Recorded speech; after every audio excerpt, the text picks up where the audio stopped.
What's up, tribe? Hey, hey, hey, you guys. Come on in, come on in, come on in.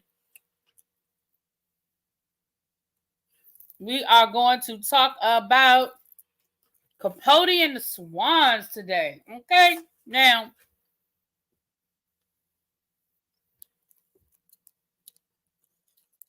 we're going to get into the things.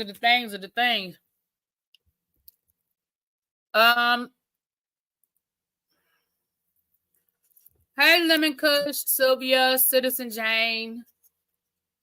Been ready for this because you read the book too. Marnie, Amber, Quake. Hey, Lovely 31. Hey, you guys, come on in. Anybody that's coming in late, y'all say hi. Hit the like button. Come on down front. We are live on both channels. So y'all come on in and take a seat. Now, I'm sorry, y'all. Okay. So, first of all, I think a lot of people, it's the real Tashi. Hey, the real Tashi. Yes, we're gonna talk about it over here, honey. And first, we've got to start with who these people are.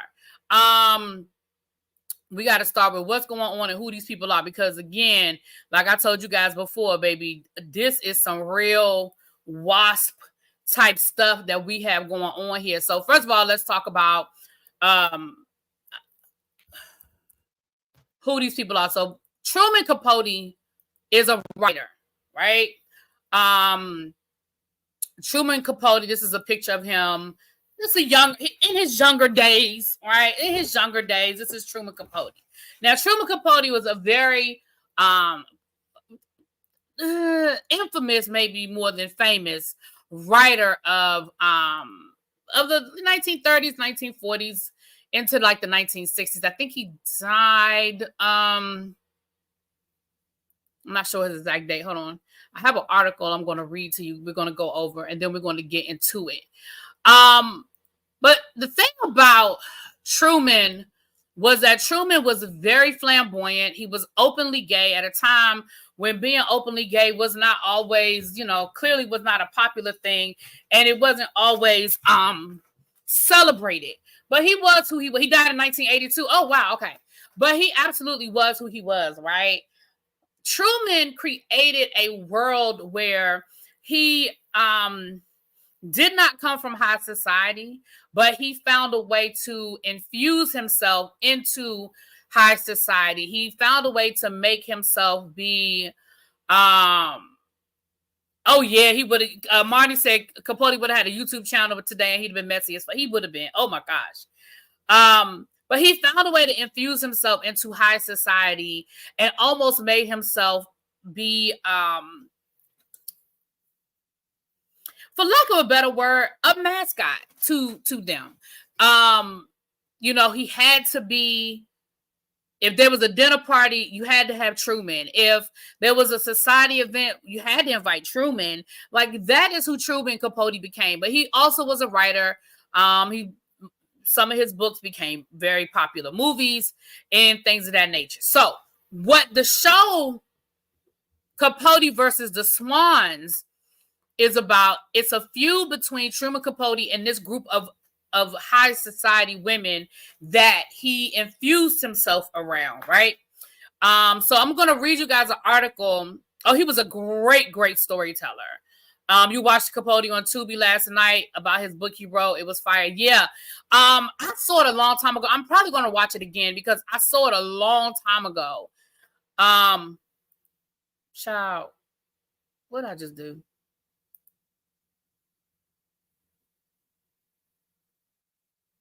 Oh, my camera's not on for some reason. Why is my camera not connected? Oh, shoot, y'all. Give me a second. My camera's not. Because I was like, why is it a blank screen? But for some reason, my camera is not. Give me a second. Let me get my camera working. But I'll just keep talking while I get my camera together. So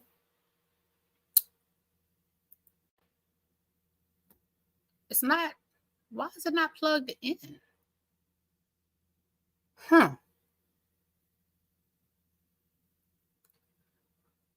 Let me figure out what's going on. All right, we'll keep talking. I mean, push come to shove, I just have to use the camera on the computer, which I just don't like that because it's not a good camera. Let me see if that helps. I had something plugged in. Let me see if that helps. Nope, that did not help. Okay. Why is it not connected to this camera? Let me unplug it. I'm scared to unplug it. I wonder if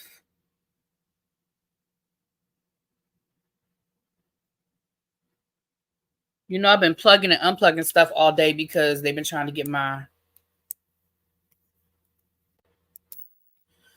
computer situation straight. I mean, my DirecTV situation straight. Okay, we're going to keep going. Can y'all hear me?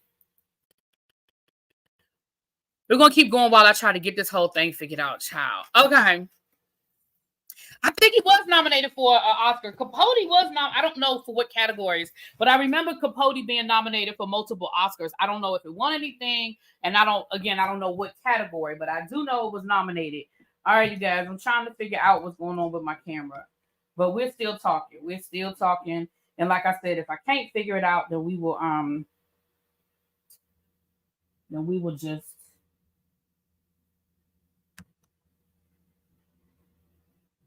Okay.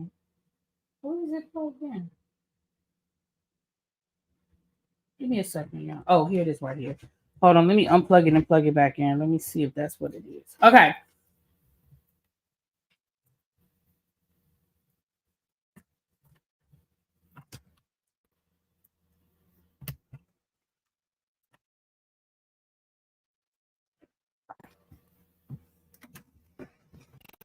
Okay. Yeah, breakfast at Tiffany's. Yep. It's still not working. I don't know what's going on with the camera, y'all.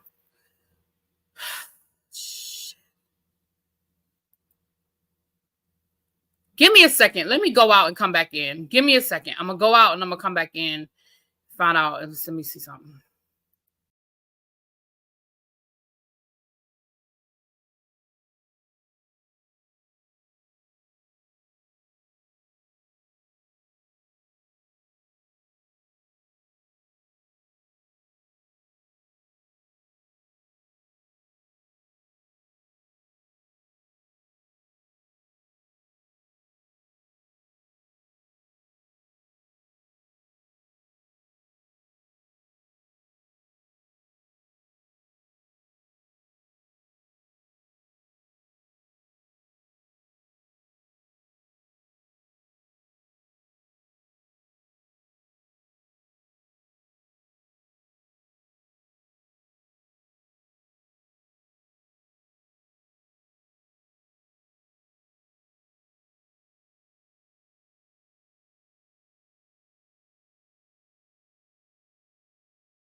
Okay, y'all. I don't know what the problem is. Whatever it is, it's the problem with StreamYard. It's not because when I went out, I opened up the camera on my computer and it's connecting to my webcam. So whatever the problem is, it's with StreamYard. And so I don't know why it's not connecting. I went into settings and it's not showing up. It's not showing up on set. Wait a minute, there it is. Yes, it is. Now it's showing up on settings. Okay. Now it's showing up. Anyway, I'm sorry. Sorry about that technical difficulty sometimes. Okay. So the story with the Swans, it deals with Capote and basically he betrayed them. Now, I don't want to go too far ahead of what they've already shown us, but what I am going to do is we're going to read through. It was a Vanity Fair article that talked about who the Swans were, and it gives you a background on the Swans that they show, that the main Swans that they talk about in the movie. And to be honest with you, Ryan Murphy got the who's who of Hollywood, of like, I don't want to say old Hollywood because it's not old Hollywood, but it's old Hollywood for our generation, old Hollywood, if that makes sense what I'm saying. Like you have the Demi Moores and the Callista Flockharts and the Molly Ringwalds. And I'm like, I thought all these women were retired. But that is who he was able to pull. So let's pull this article. We're going to read through this article and then we're going to talk about episode 1 and 2. For those who don't know where to find, you can find it on FX or it is streaming on Hulu. want to find it on Hulu. If you want to find it, it's on Hulu. All right. Okay, StreamYard is really acting stupid.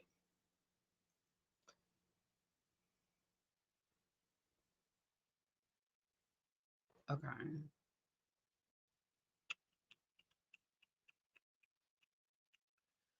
All right, let's read through this Vanity Fair article. I think a lot of them did. Callista Flockhart, even Molly Ringwald. I feel like, okay, for those of y'all who know who Molly Ringwald is, if you look at Molly Ringwald on the show, does it look like Molly Ringwald did the opposite of what so many white women are doing today? Does it look like she sucked some of the fat out of her lips? And y'all remember Molly Ringwald from the 80s, right? She had them lips, and there's nothing wrong with the lips. I thought her lips were, they were fine, but Molly Ringwald had some lips. Did y'all see? It looked like she got lip. It looked like she had lip stuff taken out of her lips, so they wouldn't be as big. But that's just me. Let's read through this article, honey. Let's read through this article. And this is coming from Vanity Fair. I know. Let me put it big on the screen so y'all can see the pictures and y'all can see the side by sides of who these women are. Is that what it is? You lose volume as your lips. Okay. Okay, there we go. All right.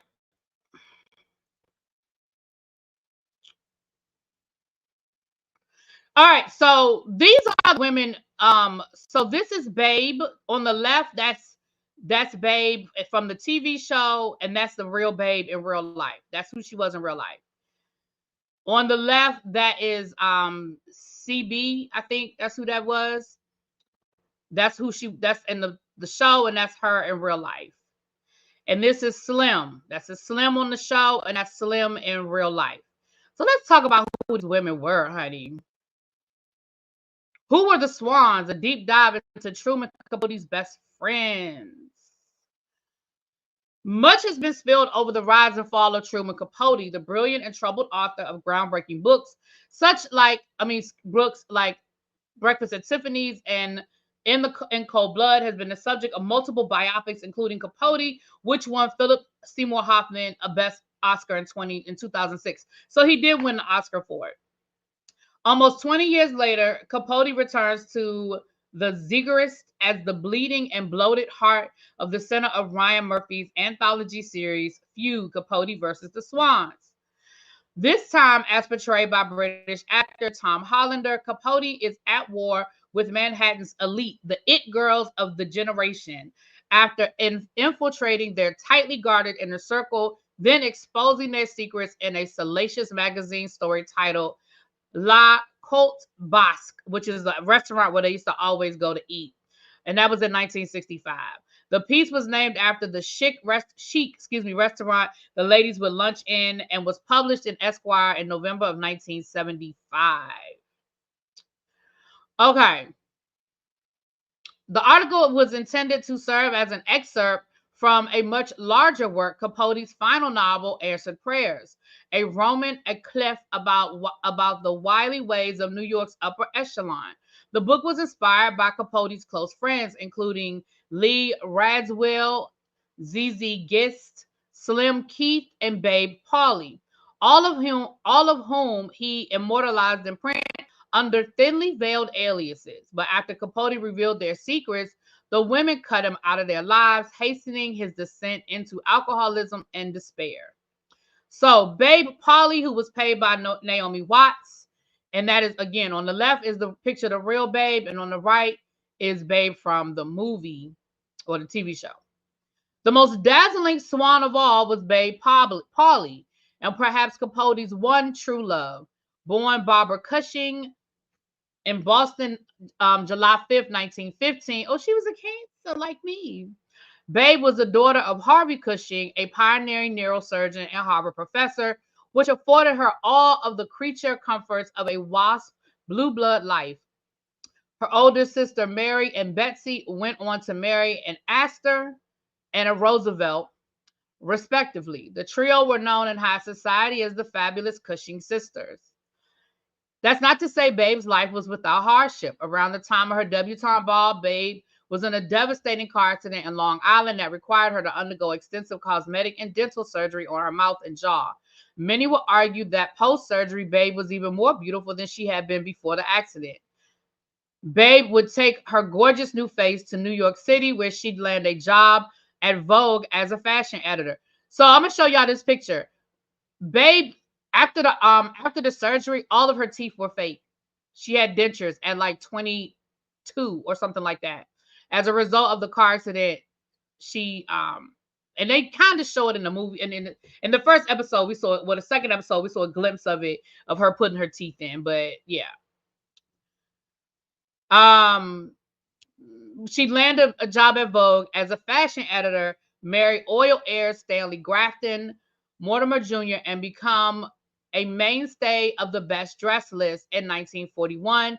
Time names her the second best dressed woman in the world, only second to Wallis Simpson.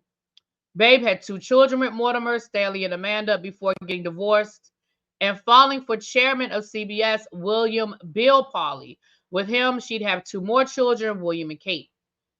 William and Kate. The family of 6 resided on 5th Avenue in New York City and built a summer home on Kaluna North on Squim Lake in New Hampshire. Partially because Bill, who was Jewish, was not allowed into Long Island's country clubs, there were major players in New York society all the same. In the book, they explain how big of a deal that was for her to marry a Jewish man, how that threatened her place in society. Hey, what's up, Leslie? How that threatened her place in society by her marrying a Jewish man. While their life may have seemed idyllic, Bill and Babe's marriage was far from perfect. Well, before his marriage to Babe, he was notorious for being a cheater. The extramarital shenanigans continued during his marriage to Babe, with Pauly cheating on her with Happy Rockefeller, the wife of New York governor and the 41st vice president of the United States, Nelson Rockefeller. Pauly's affair with Rockefeller was so salacious that it served as the central event of the article. The Esquire story included all the sort of details of Pauly renaming them Cleo and Sidney Dillon. Its publication created a rift between Babe and Capote that would never mend. 3 years later, she died of her battle with cancer. Capote was not invited to the memorial service. Even after her death, Babe and her legacy live on. Fun fact, former Real Housewife of New York City and tabloid mainstay Tinsley Mortimer married into the family of Babe's first husband. Babe was the tall, slim, elegant society Dionne, widely considered to be the most beautiful and chic woman in New York. Capote may have put it even better. Miss P only had one fault. She was perfect. They talked about how she set fashion trends, how like there really was no such thing as a best dress list until Babe. And they gave an example in the book about how one day Babe was out and she had her scarf and she didn't have anywhere to put her scarf, and so she decided to tie her scarf on her purse, on the handle of her purse, which of course became a trend that to this day we still do. Brands like Gucci and Hermes have made it a whole thing with their purses and the scarves wrapped around the handle. Like Babe did that, really just by accident. Okay. It's French for noble lady. Thank you, Xavier. Okay. Slim, who was played by Diane Lane. Slim was down home, child. Slim didn't play no games. Slim, born Mary Ray Gross in Salinas, California in 1916. Her mother changed her name to Nancy when she was a child. Keith would opt to change it again, going by the nickname Slim when she fled the coop. From a well-off family, yet considerably outside of the blue blood bubble, Keith had to hustle to make it to high society. She dropped out of school at 16 After meeting William Randolph Hearst and his mistress, actress Marion Davies, found herself enmeshed in the world of entertainment. She became a Hollywood socialite, frequently partying with the likes of Clark Gable and Cary Grant. By 22, she was on the cover of Harper's Bazaar, and like her pal Babe, became a mainstay of the best dressed list. Keith was married not once, not twice, but 3 times. Her first marriage in 1941 was to Howard Hawks, director of classic films such as His Girl Friday and Gentlemen Prefer Blondes. They divorced in 1949, but not before Keith effectively discovered legendary actress Lauren Bacall by showing Hawks a magazine with Bacall's photo on it, leading him to sign her to a 7-picture deal. After an alleged fling with Ernest Hemingway, Keith would then meet and marry her second husband, Leland Hayward, a movie and theater producer responsible for bringing Rodgers and Hammerstein's Sound of Music and South Pacific to Broadway. 10 years into their marriage, Hayward left Slim for political activist and socialite Pamela Churchill. It says, yes, I made a life for myself. I even married. Keith wrote in her memoir, when I lost Leland, I lost the best part of my life. But Keith wouldn't be down or out for long. She soon snatched up British banker Kenneth Keith, who also happened to be Baron Keith of Castle Acre. Thus, Lady Slim Keith of Castle Acre was born. Baby, that Miss Pam, the one that stole her husband from her, oh, baby, she had a whole thing. They don't really talk. So far, we haven't really talked a lot about her, but baby, In Capote's book, Keith's avatar was Lady Ina Coolbrith, whom Capote described as a much married and divorced society matron. In real life, he affectionately referred to Keith as Big Mama, but that well of love ran dry after he published the article. Keith never spoke to Capote again, and by some accounts was considered the chief organizer in keeping the Swans at war with Capote until the end. As for Keith, she died of lung cancer in 1990 at the age of 73. CZ Guest, Chloe Sauvignon. And again, that's the real CZ on the left, and that's on the right. That's the movie. The bluest of the bloods, CZ Guest was born Lucy Douglas Cochrane, whatever, in 1920. The daughter of a prominent investment banker, Guest had an incredibly waspy upbringing in Boston, a la her friend Babe. She went by the nickname CZ because her brother used to call her Sissy instead of sister. But fitting her privileged upbringing, CZ had appropriate hobbies, including horseback riding, gardening, and fox hunting. Like her friends Babe and Slim, CZ was named to the International Best Dressed List Hall of Fame. However, CZ had a bit of a wilder side than of her clean-cut appearance would suggest. She appeared as a stage actress in the Ziegfeld Follies in 1944.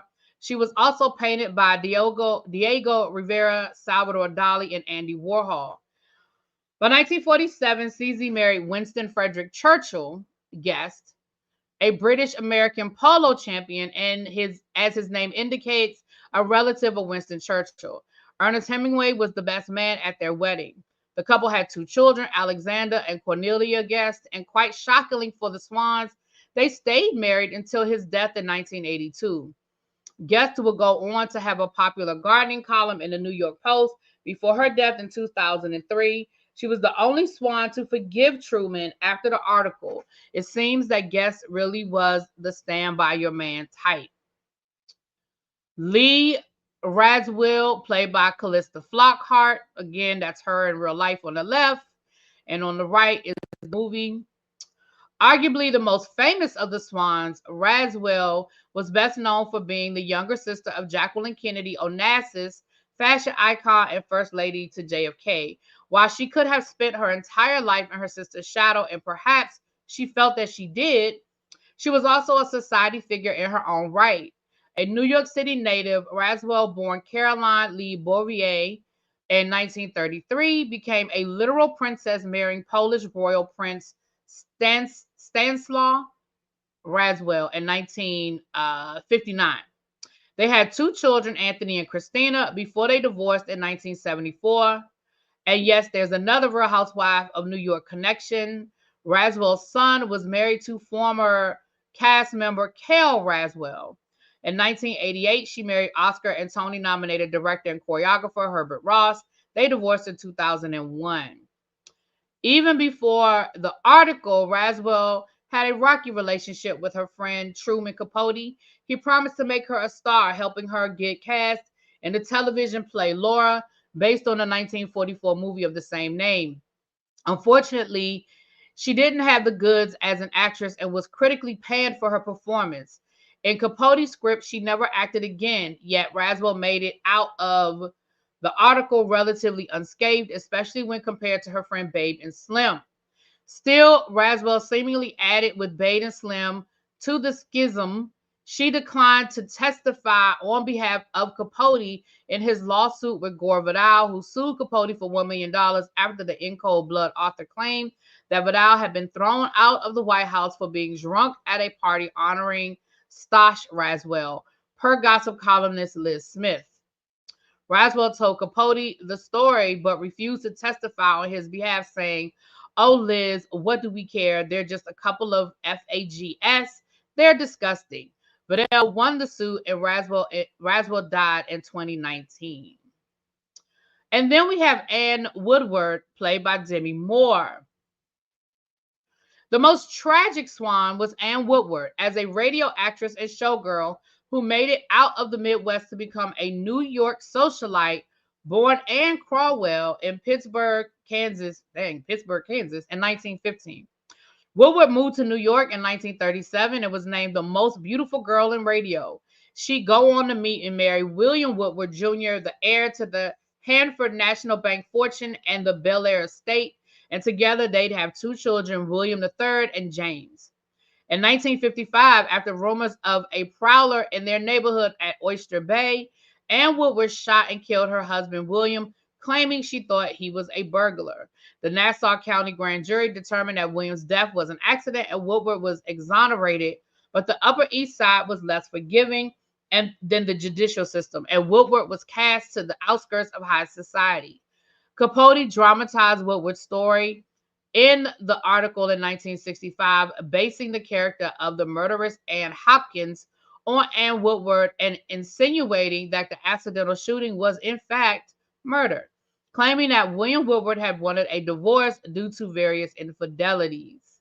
Woodward may have been informed of her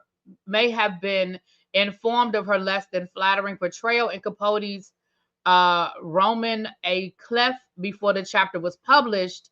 She committed suicide shortly before the issue hit newsstands. After her death, Woodward's former mother-in-law expressed little grief.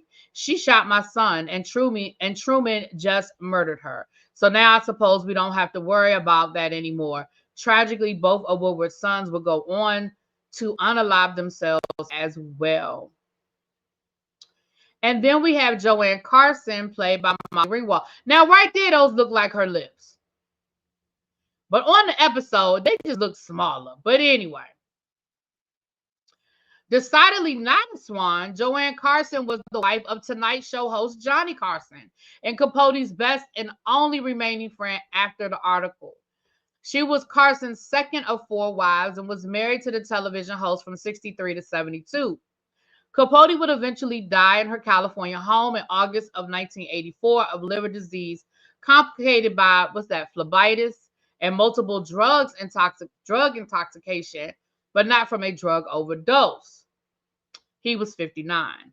Carson kept half of Capote's ashes and in 2016 held an auction called The Private World of Truman Capote, where she sold 337 items belonging to the author, including what was alleged his last story he ever wrote the day before he died. She was interred next to some of Capote's ashes at Westwood Cemetery when she died in 2015.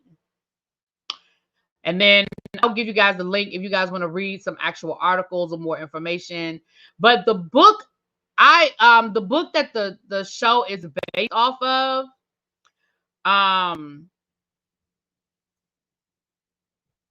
the book that the show is based off of, is really good. They all look good. Let me tell you something. They may not look, they look different. But they look good, okay? Demi Moore, Molly Ringwald, Callista Flockhart. Because let me tell y'all something. I saw Callista Flockhart a few years ago, and I said, ooh, she was not aging well at all. So, baby, whatever makeup artists they have, whatever surgeons, wherever you go, Callista look good, okay? So, I can see Ryan Murphy and Andy Cohen sitting around at dinners dishing about the women of the Real Housewives franchise. I can see it too, Marnie. I can definitely see it. So,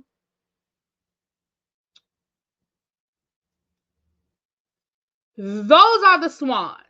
So those are the people that Truman Capote surrounded himself with. And like I said, in the book, they mentioned a few other women that he was probably cool with, but they were not a part of the inner circle. Now, let's switch gears and let's go to the actual show. Calissa just needs some weight. Yeah. Now y'all know that my DVR situation is screwed up, so we just gonna talk a little bit. So episodes 1 and 2 dropped on Wednesday. So if you haven't watched them yet, like I said, you can catch them on Hulu or FX. So we start this episode off. We start episode 1 off where we are sort of starting at the beginning of Capote and Babe's. Well, no, we're starting when Babe finds out that she already knew her husband was cheating on her, but you know, y'all know how these people are, right? We talked about it when we talked about Melody and Martell. We talked about it so many times before about cheating with, respectable cheating, right? Babe knew her husband was cheating on her, but it's about respectable cheating. So Babe was over in was over in Paris for New York Fashion Week, okay? She was over in Paris for New York Fashion Week.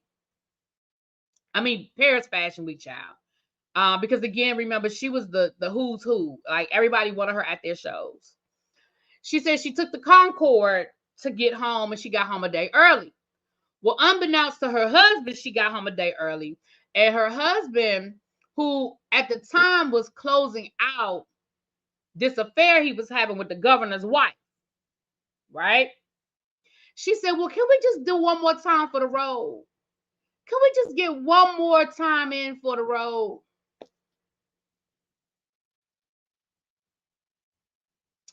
So he says, okay, you can come on over.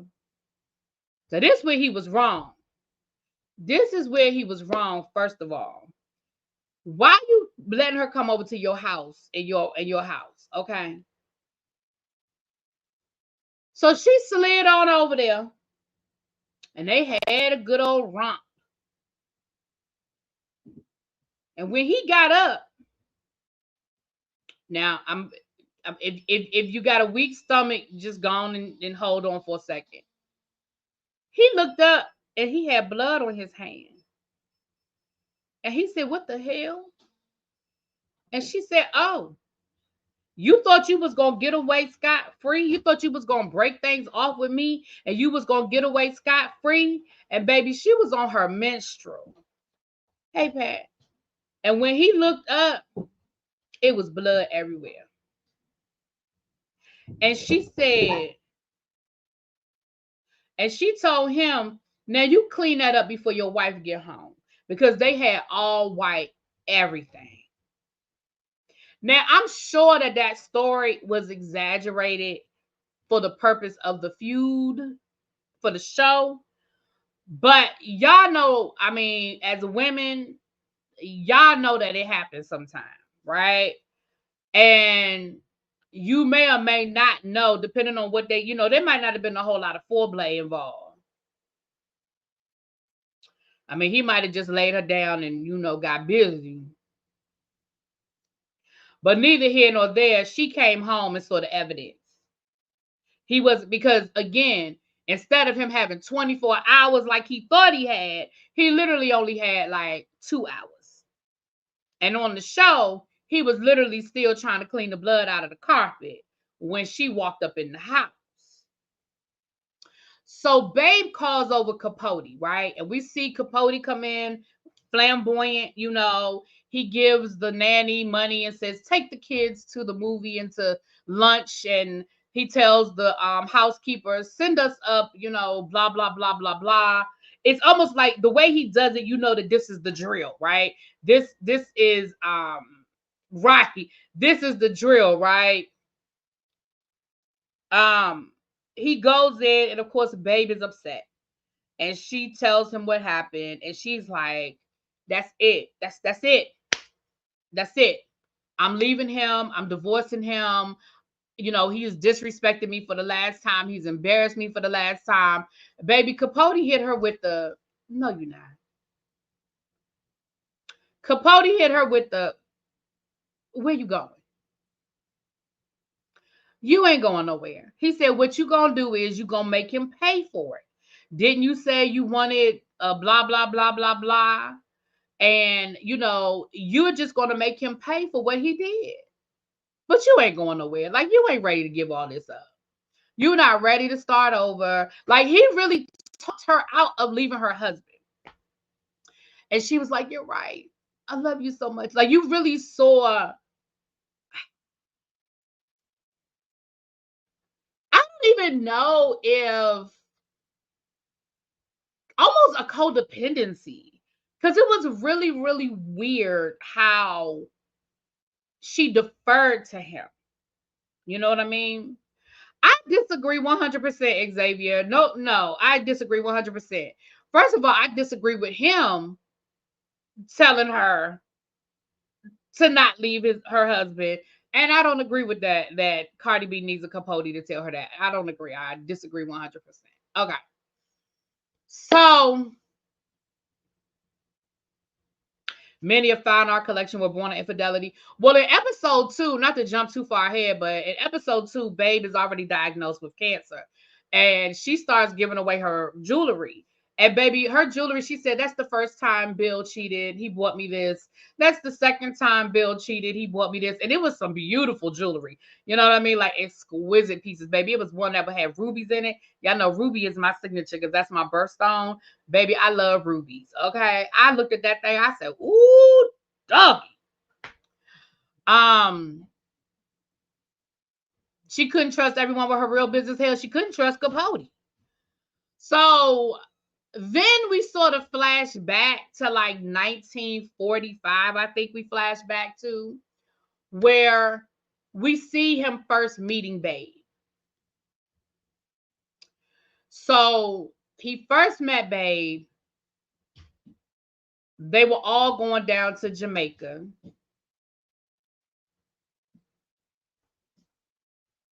Good evening. Hey, how you doing? I'm back, sister. I've been over here one time. How you doing? Okay. No problem. I almost seemed like Babe had a crush on Truman when she invited him back into the bed. I was like, what? I don't know what Cardi B and Offset doing, child, and I don't care. I don't care. I don't care. So anyway, so get back to this. So we see where they're on their way to Jamaica. Babe and her husband had an estate in Jamaica where they would go vacation, go down for the weekend, whatever. They had a private plane. Remember, I told you guys this is they got private planes and they got this and they got that. So we saw the private plane flying down. And one of the guys that was going with them, the other couple that was going with them was like, can Truman come? And of course, her husband was like, of course he can come. Yeah, that's great. He thought it was Harry Truman. So when Truman shows up with his gay self, he was very, hey. Because Truman Capote also had this really high-pitched voice, right? I think Baba's need companionship from a male desperately as she clung to Truman. Oh, babe, yeah.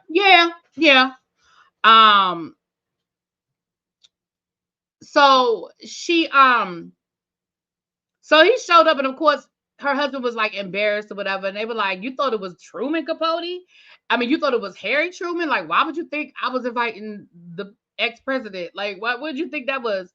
So they go down to Jamaica, and Truman tells the story of Ann Woodward, the one we just heard about, where allegedly, she shot her husband, but allegedly, he told that story about it not being true, and she really was trying to off her husband because he wanted to divorce her. Like, he told that story, and of course, he had the whole table like hanging on for every word. Like, he was a great storyteller.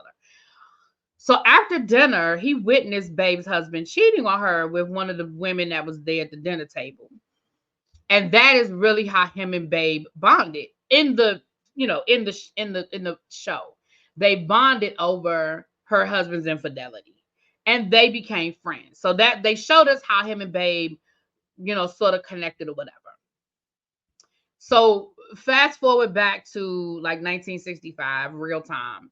We see that Truman is struggling. He's trying to write this book. He's got a deadline. They done already paid him in advance, and they want their money back or they want their book. And so we see him. He already is struggling with an alcohol problem. He's already struggling with trying to get this book written. And his boyfriend, the guy that he had been with for years and years and years, they were kind of going through some stuff. Bill had no discretion at the dinner table. Child, he had no discretion because he sat there and slept with that woman right there at their house. Like, he did introduce her to smoking cigarettes. Did he introduce her to smoking cigarettes? Mm-mm.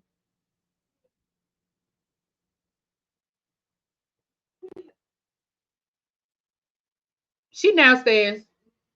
I think so, yeah.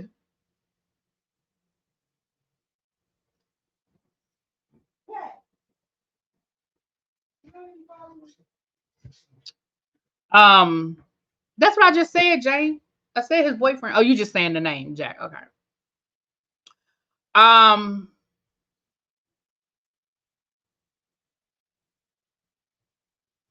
Okay. So then we get a little bit of background on we don't get, again, the book gives way more detail. Well, we learn a little bit about Slim. We meet Slim, and I've already read y'all the article, so we read Slim. We meet CZ. Those are the three main swans that we meet in episode 1. So yeah, smoking was definitely a large part of the culture. Yeah, absolutely. So everybody smoked. I mean, they were smoking on the plane, they were smoking at the restaurants. And we saw where Capote would meet up with these women for lunch at this restaurant that, became big in that became a big deal in the book. In the article. So we saw that he would meet up with them, and they basically would exchange gossip. That's what they did. They would exchange gossip, in with their little weekly romps or whatever. This is based on a true story. Yeah. Oh yeah, this is based on a true story. And also remember that a lot of this was post-war. Like, a lot of this stuff started post-war.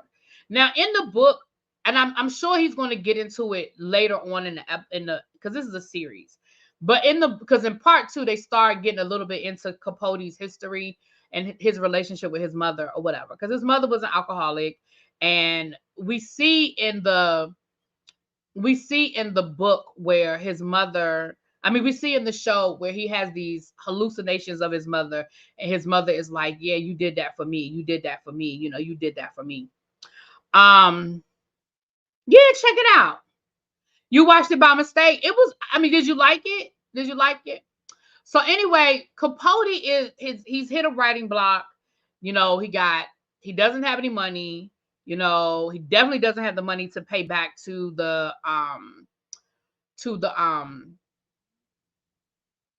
people who gave him the advance, and he's really struggling to figure it out. So we see him meeting up. We see him go into the bathhouses, right? The bathhouses where a lot of times the gay men would go to meet up with other gay men. Again, this was still the 1950s, 1960s. Well, this point was 1960s, but still wasn't like a openly gay situation. So, and he met a guy there. What's his name, Jane? Because I don't have his name in front of me. But he met a guy there who did not identify as gay. And Truman knew who he was. Like Truman said from the beginning, oh, you're basically a hustler. Like you're just here trying to hustle up. Like you don't really care where it comes from. You don't care if it comes from left or right. You just trying to get it in. And we find out that O'Shea was his last name, but we find out that he was married with kids. But him and Truman end up in this like weird relationship where Truman then lets him be his manager and starts Jack or John. Yeah, I think it was Jack. Maybe it was Jack, but it was Jack or John. You're right. He ends up putting him as his manager. And so we see where the name of the book, hold on, because I have it on mine. And it's available on Audible.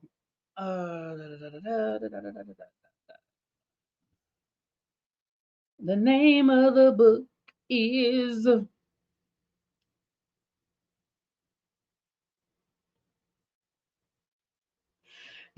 is called Capote's Women. The book that this series is directly adapted from is called Capote's Women, and it's written by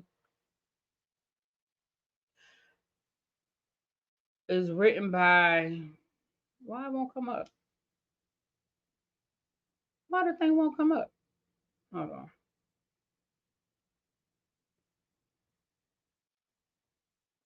Lawrence Leamer.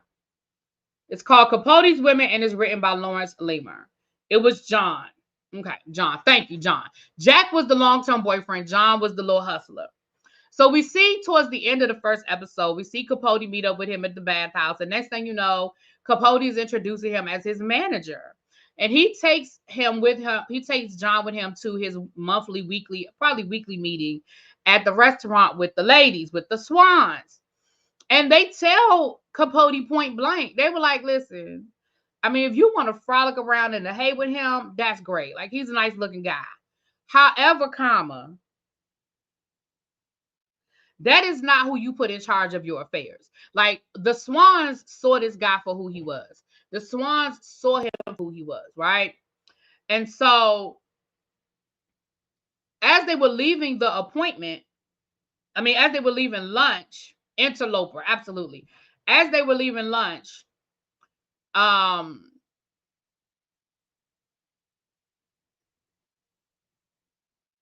those were their real names, Xavier. That's what I'm saying. This is based on a true story. These are the real names. These are these people's real names. So, yeah. These are these people's real names. So, anyway. So, after they leave lunch, now, while they were at lunch, they had a run-in with Ann Woodward, the one that Capote said actually, unalived her husband. They had a run-in with her at lunch. She was like, you've been spreading these rumors about me. And, like they had a whole scene at lunch. So when they were leaving and they were in the cab, you could tell that John was a little irritated because I'm sure Capote was making them promises that weren't happening. He said that Babe agreed to buy him a car and all this other stuff. So John was like, you said you having a writing block. You can't figure out what to write your book about. Hello? Did you not see what just happened at lunch? Like that was worthy. And he was like, I can't write about them. Those are my friends. And John was like, so what? Like, they'll get it. Like they'll understand. Their stories are worthy to be told. And that is how they explain him writing the book. Well, the article, I should say. The article. Bye. I ain't done yet.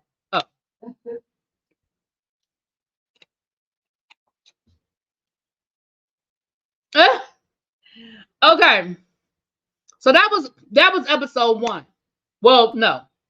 Episode 1 ended with the article being published and Babe being totally mortified and embarrassed and hurt. And you see all the Swans meeting up at lunch as they're, per usual at lunch, basically discussing Capote. And they were like, listen, that's it. He's cut off. That's gonna hurt him more than anything else. Is if what you need? She went back outside. She just left. Um, they totally wrote off, right? Now they said Babe is gonna be the weak link because she loved him the most. Like it's gonna be the hardest for Babe to do it, right? It's gonna be hardest for her to shut him down, but we gotta ice him out. We gotta ice him out. So that's where, and then we find out that Ann Woodward, getting wind that the article was going to be published, she committed suicide, which made it even worse because now everybody was blaming him and blaming that article on her taking her own life. Okay, so that's episode 1. Now, episode 2 picks up. We find out that Babe has been diagnosed with cancer, and the bad thing is obviously that she was diagnosed with cancer. The good thing is it seems like it's brought her and her husband closer together. Maybe the guilt of all the years of him cheating on her and, you know, going behind her back, and, you know, maybe it was the guilt of his affairs embarrassing her. Now that all of their business is being put out there on Front Street, and he knows that basically she's getting the brunt of what happened, not him.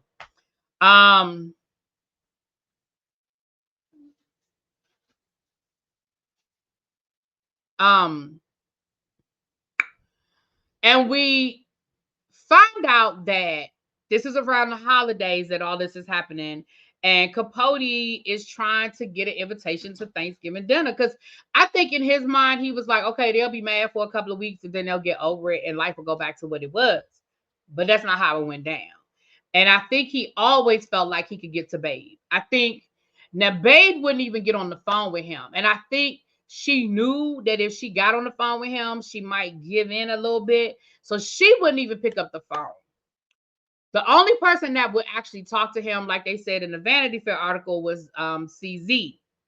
CZ would she actually talked to him, and she actually invited him to Thanksgiving dinner. She invited, because they were going down to Palm Beach, I believe it was, and she actually did invite him, until Slim was like, nope, no ma'am. And basically they threatened with icing her out if she became cool with Capote again. And of course, that is what these women lived off of. These women lived off of being in society. You know what I'm saying?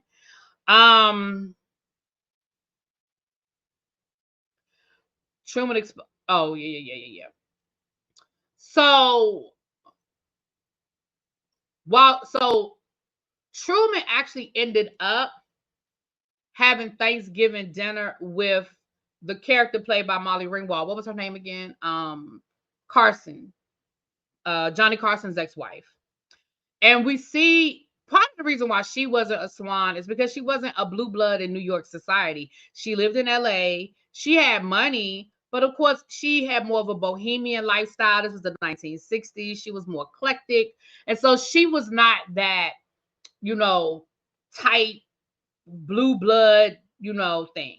But she was the one that really stuck by him. She invited him to Thanksgiving, and she, you know, and Capote went out to Thanksgiving dinner with John. Now, mind you, John and Capote were already having, their relationship was already physical, as far as him being physically abusive to Capote. We saw him hit Capote because Capote was coming at him about his kids and spending Thanksgiving with his family versus spending Thanksgiving with him.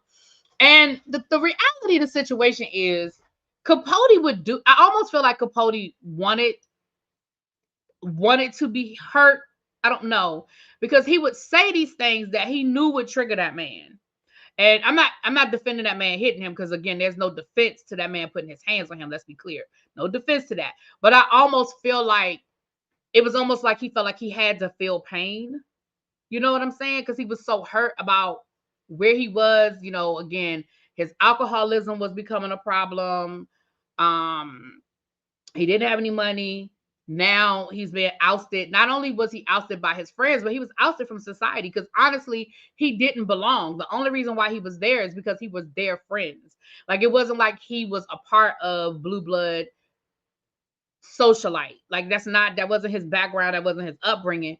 And so he sort of by hook or crook got himself into that that lifestyle. And so now by hook or crook, now he got kicked out.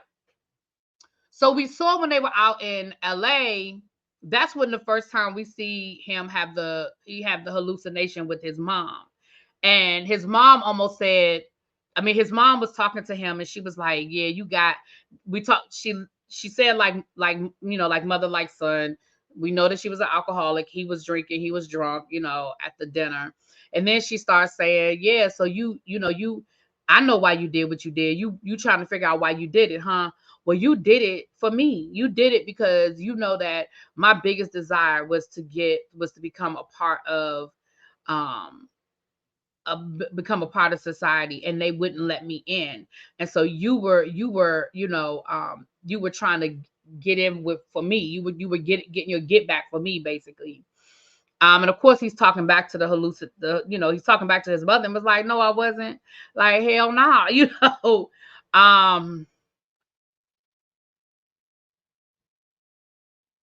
Oh, that was Jessica Lange playing his mama. I knew I recognized her. I just couldn't remember. Okay. So then,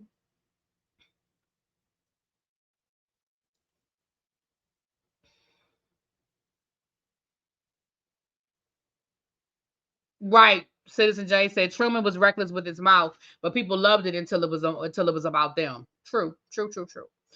So we saw where he came back from LA. Come to find out, the boyfriend not only beat him up in LA, because we saw the boyfriend beat him up at Thanksgiving dinner. Come to find out, when he got back to New York, the boyfriend beat him up again and put him in the hospital. And so Jack, the ex-boyfriend, who still loved Truman, was calling Babe and was like, he needs you. Like, I know you're mad. I know what he did was wrong, but he really needs you. Like, he is spiraling. He's doing really bad. And Babe stuck to her guns. Babe was like, yeah, I can't. I can't. I can't be his savior. I can't do it. Now that's where the episode pretty much ended. Like I said, we see where Slim is sticking to her guns, Babe is sticking to her guns. But we definitely see where CZ is sort of bending, and he definitely has his friend out in LA. But of course, he didn't portray her. She wasn't in the damn article.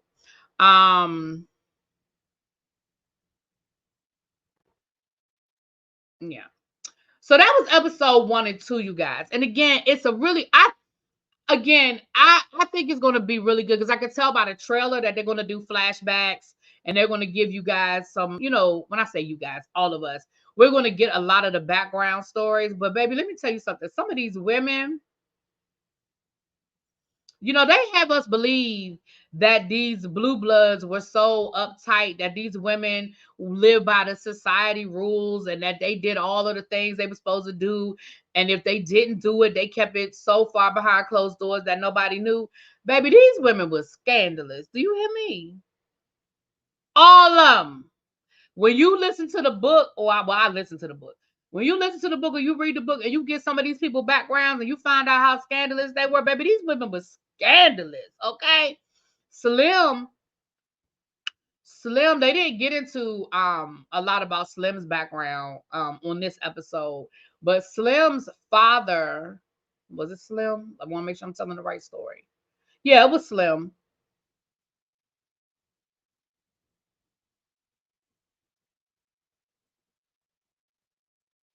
Yeah, it was Slim. I gotta make sure it was Slim. Slim was from California, and Slim's father, it was Slim. Slim had a sister. She had a little brother. Unfortunately, because of an accident at the home, the little brother he got burned. His pajamas caught fire, and he burned, and he died from his burns. Well, her father blamed her mother. And when the father got ready to divorce the mother, the father showed up. She was at a convent home, a convent school. And her father showed up at the convent school, and her father was like, listen, if you, like, I got a car, a boat. What do you say? I got a car, a boat, and something else. And if you just agree to tell the judge that you want to live with me and not live with your mother, it's all yours. And she said she was tempted, but she didn't do it. And so her father never spoke to her again. And so it was basically her and her mother. And she would drive down to LA and she would just hang out. Like, mind you, she was still a teenager. And she would hang out. And that's how she got to know like the different movie producers and directors and stuff. And she started having an affair with one of them. A horse. That's what it was. Thank you, Jane. Right. A car, a boat, and a horse. He said, that's all yours if you just agree to tell the judge that, you want to live with me and not your mother. But she didn't do it because she said her mother was the only person that visited her. She was at this convent school and she was like, her mother would come and see her every weekend. Nobody else, her father never came, her sister, like nobody ever came to see her except for her mother. And she was like, I couldn't turn my back on my mom. She was the only person that had loved me. So anyway, but baby, she was still a teenager and she started having an affair with like a 40-year-old man. He invited her to his house and she was like, I knew what was up. I knew what he was trying to do. She went and baby, they slept together like that first weekend. And then she ended up having an affair with him. And then she left him. I mean, they broke up. It wasn't no thing. And then she started having another affair with another married man. But then he left his wife to marry her. And then when that relationship started turning sour, she left him and started sleeping. It was a deep, and I was like, I really wonder how many abortions these women was having. Because I mean, these were before the days of like, I mean, they had condoms and stuff, but they had a birth control pill back then. They didn't have a lot of other things. And I was like, the way these women were sleeping around. And then the chapter of the book is called The Notorious Miss C, I think, or Miss P, whatever. Pamela, baby, let me tell you about Miss Pamela. Now, Pamela started off being married to Winston Churchill's son. But the only reason why she married him is because he thought he was going to die during the war. And he wanted to have a child or some shit. I don't even know, child. But anyway, they ended up getting married. And while now mind you, you are married to the son of the leader of the country. Okay? Winston Churchill's son. And her ass was sleeping around. I said, what? She was sleeping around right under that man's nose. And then she started, baby, she had so many damn okay, diaphragms, I guess. I don't know. Baby, she had so many different affairs, I couldn't even keep up. I was like, damn. And she just, and she was like always the bridesmaid, but never the bride. Like they said that basically she slept with all these men, but these men wouldn't marry her. Baby, she slept with counts. She slept with, one of her affairs was with the guy, the heir to the Ferrari dynasty. She slept with, like I said, counts and shit.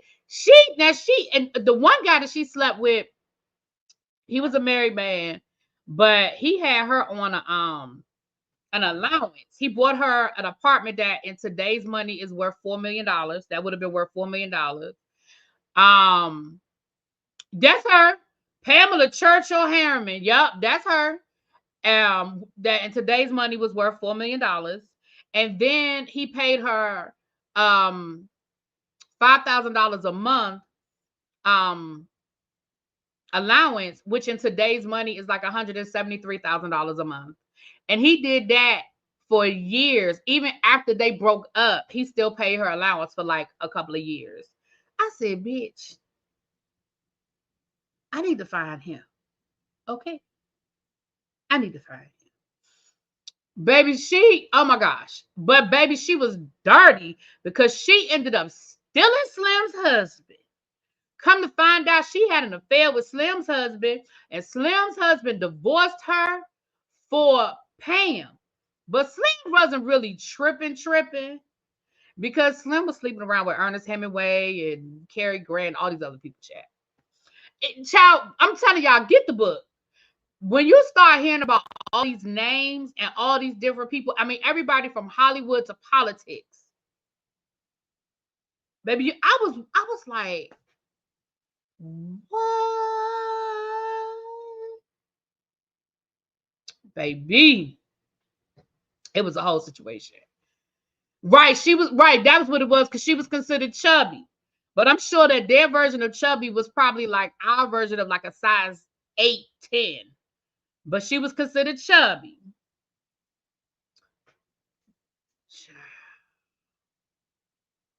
But when you start hearing about all of these different, I said Cary Grant Cargable. When you start hearing about all these different affairs and all these people that was sleeping with the people that was the people and they was all married, I said, damn, did y'all couldn't find no single men? Y'all just gonna marry y'all just go sleep around with all the married men? One lady, I think it was Pam, she slept with a high-ranking Nazi. No, that wasn't Pam. That was CZ. CZ was in Germany at the beginning of World War II. Her husband was in the military. Yep, he was in the military. And baby, she was sleeping with a high-ranking Nazi soldier. But then she said, I gotta get out of Germany. This too much. She said when they was winning the war, life was good. But then when they started losing the war, baby, she was like, I gotta get out of here. I gotta get out of here. When they started losing the war, they were like, I gotta get out of here. Okay.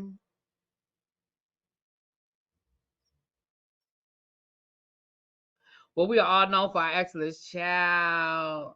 Yeah, you're gonna probably get some commercials. You're gonna probably get some commercials. Is it too many, Nay? Is it too many commercials for you? Because I said it. Let me know if it's too many commercials. I can adjust it.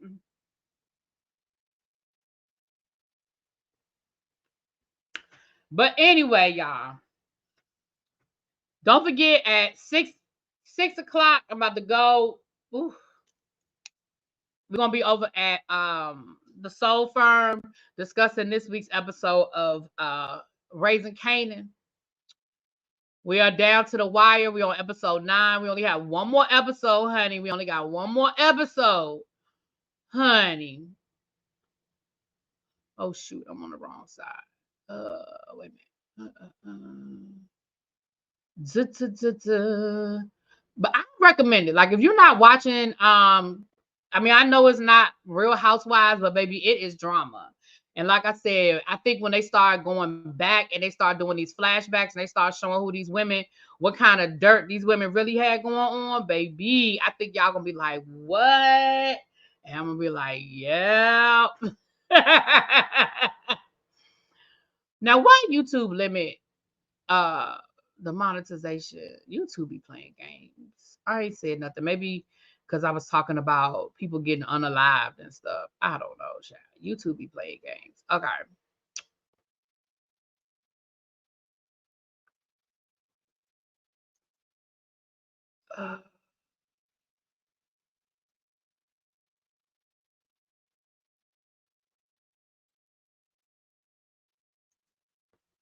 Okay. Sorry about that. It's like the old 80s miniseries. Yeah, that's what I was saying yesterday. It definitely gave me that feeling of like those old like TV of the week or miniseries. Remember the miniseries about the priest that had the affair? I can't remember what the name of it was, but it was a real popular book and they made it into a miniseries in like the 80s. What was the name of that book? I never read the book, but I just remember my mom and my aunt talking about it. And then when they made it into a miniseries, baby, everybody was into it. Okay. But yeah, it was. Yeah, it was like that. It was like that. The Thornbirds. Yep, Marty, that's what it was. Yep, Citizen Jane, the Thornbirds, baby. I remember my mama and my auntie, baby, first they read the book, and then I remember them talking about that. Baby, that was a good one right there. I might need to go back and read that book. I'm sure we'll have a whole different vibe on it today. By today's standards, it probably wasn't even that deep. But I'm gonna have to go back and read that. Yeah, I might have to go back and read that. Hey, Bev Dutton, does the Capote movie include the Swans? I'm thinking about watching it. The Capote movie, the original one. I'm gonna be honest with you, I don't remember because I watched that literally when if it was nominated for an Academy Award in 2006, then that is literally when I read it. I read it in 2000. I watched it in 2006, so I don't remember because I said I need to go back and watch it again. I said I need to go back and watch it again because I honestly don't remember. Lace was a good one too. Oh, Scruples. I don't remember Scruples. I remember Lace, and I read Lace. I remember Lace, but I do not remember Scruples. It's about the making of In Cold Blood. Oh, oh, Capote. Yeah, yeah. It was about the making of In Cold Blood. Yeah, yeah, yeah, yeah, yeah.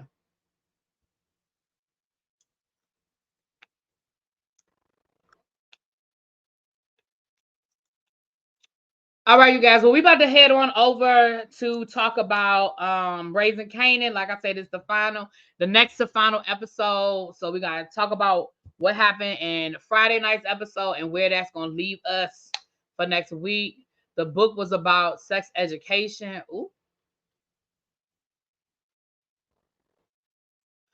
ooh.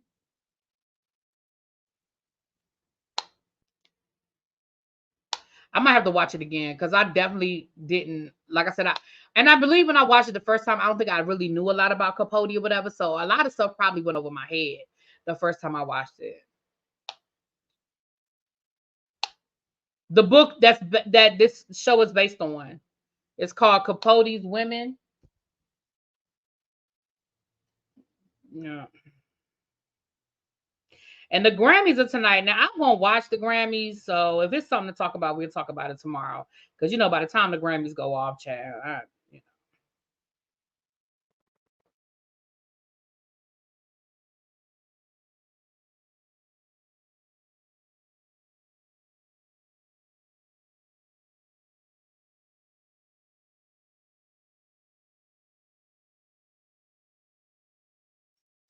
All right, you guys. The Grammy had a moonlight moment. What moonlight? I don't. What's the moonlight moment? I don't know what that is. What does that mean? The moonlight moment. They said Nikki won, but it was someone else. Oh, Moonlight when the movie. Oh, yeah, yeah, yeah. Oh, poor Nikki. Poor Nikki. Anyway, y'all, I'm out. Meet me over at TSF. If you want to go over there, then we could go. Then just stay where you are. I have it linked up. If not, I will see you guys for Real Housewives of Potomac later on. Peace.